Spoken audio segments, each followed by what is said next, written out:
কোনা বসে রয়েছে আমাকে সে বললো যে দেখেন ওস্তাদ আজকে আপনাকে একটা কথা বলি যে একদিন এই ইন্ডাস্ট্রি আমার পায়ের নিচে থাকবে।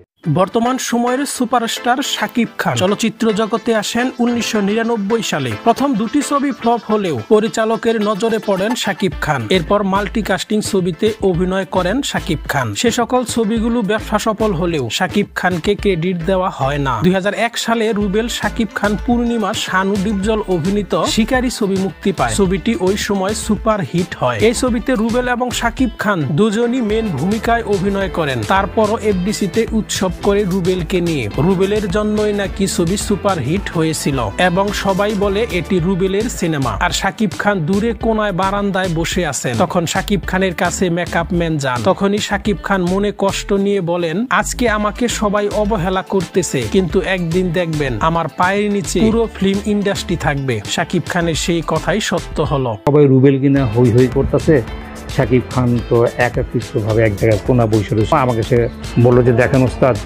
আজকে আপনাকে একটা কথা বলি যে একদিন এই ইন্ডাস্ট্রি আমার পায়ের নিচে থাকবে। শাকিব খান যদি বাংলাদেশ ফিল্ম ইন্ডাস্ট্রিতে না থাকেন তাহলে ফিল্ম ইন্ডাস্ট্রি থাকবে না। আর বন্ধুরা, আপনারা শিকারী ছবিটি দেখবেন। রুবেলের সাথে পাল্লা দিয়ে দুর্দান্ত অভিনয় করেছিলেন শাকিব খান। তারপরও শাকিব খানকে কোনো ক্রেডিট দেওয়া হয়নি।